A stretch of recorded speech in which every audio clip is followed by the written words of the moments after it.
किसान भाइयों नमस्कार। किसान भाइयों स्वागत है आपका हमारे यूट्यूब चैनल एग्रीकल्चर बिजनेस पे। किसान साथियों, अगर आप प्याज की खेती करते हो और प्याज की फसल में ग्रोथ नहीं हो रही है, यानी कि प्याज की फसल में बढ़वार नहीं हो रही है, तो ये वीडियो आपके लिए इम्पोर्टेंट है। किसान साथियों, लगातार बारिश के कारण पहले तो प्याज की फसल में ग्रोथ हो ही नहीं सके, क्योंकि कंटिन्यू बारिश होने के कारण प्याज की फसल गलने के स्तर पर आ गई थी। इसमें जलेबी रोग वगैरह का भी नुकसान हुआ था और कुछ फंगस के नुकसान भी हुए थे। लेकिन जैसे ही बारिश रुकी है, फिर भी हमारी प्याज की फसल अगर ग्रोथ नहीं कर रही है, तो इसके लिए हम कुछ दवाई बताने जा रहे हैं, जिससे आपकी प्याज की फसल अच्छी तरह से ग्रोथ करेगी और कंद की साइज भी अच्छी बढ़ जाएगी। तो किसान भाइयों बने रहिए हमारी वीडियो में, और अगर आप चैनल पर नए आए हैं तो चैनल को सब्सक्राइब जरूर कीजिए और बेल आइकन पर बटन दबाकर और पर सेलेक्ट जरूर कीजिए।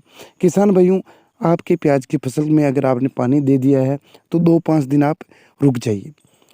रुकने के बाद में जैसे अगली बार आप पानी देते हो, सिंचाई करते हो, उससे पहले आपकी प्याज की फसल में नंबर 1 काम करना है। सबसे पहले आपको यूरिया लेना है, और यूरिया लेना है प्रति एकड़ 20 किलो। 20 किलो के हिसाब से, प्रति एकड़ के हिसाब से, प्रति एकड़ 20 किलो यूरिया के हिसाब से लेकर यूरिया की टॉप ड्रेसिंग करनी है।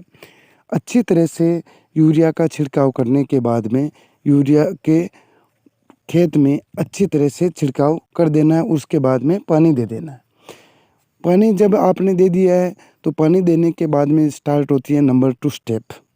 और दूसरे नंबर की स्टेप में आपको क्या करना है किसान भाइयों, जैसे ही आपकी फसल पानी दिए हुए 2 से 3 दिन हो जाते हैं और प्याज की फसल में आप चल सकते हो, उस समय आपको एक पोलियर स्प्रे करना है।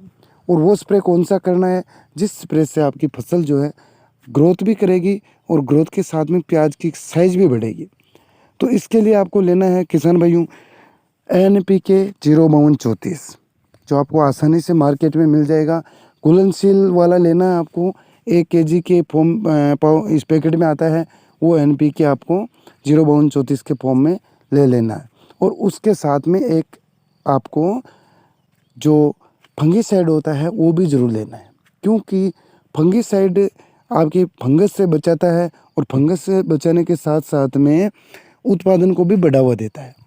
अगर आपकी फसल स्वस्थ होती है तो उत्पादन देने में खुद सक्षम होती है। तो फंगीसाइड भी लेना है, और फंगीसाइड आपको कोई सा भी फंगीसाइड ले सकते हैं। अगर आपके जलेबी रोग से अगर ग्रस्त है थोड़ी बहुत फसल, तो उसके लिए आप बायर का नेटिवो भी ले सकते हैं।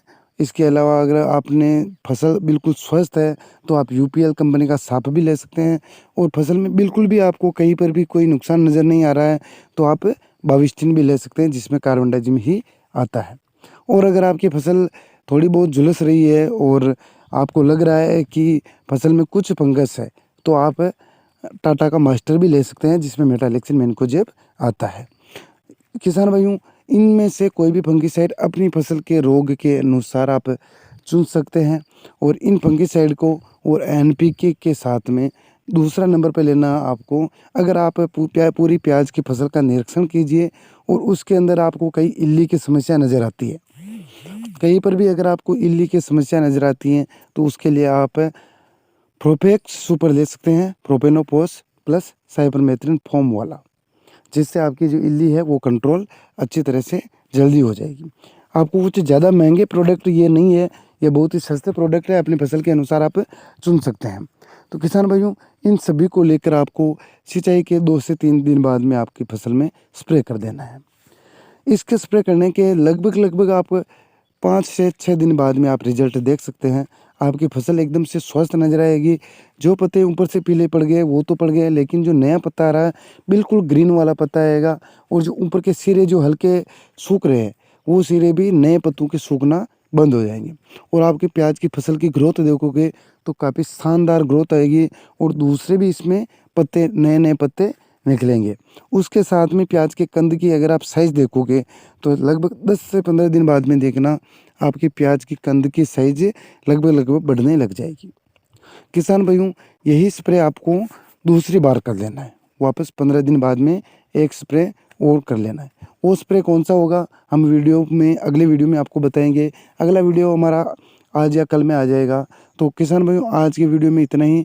अगले वीडियो में फिर नई जानकारी के साथ में बात करेंगे। तब तक के लिए आप सभी को राम राम। जय जवान जय किसान।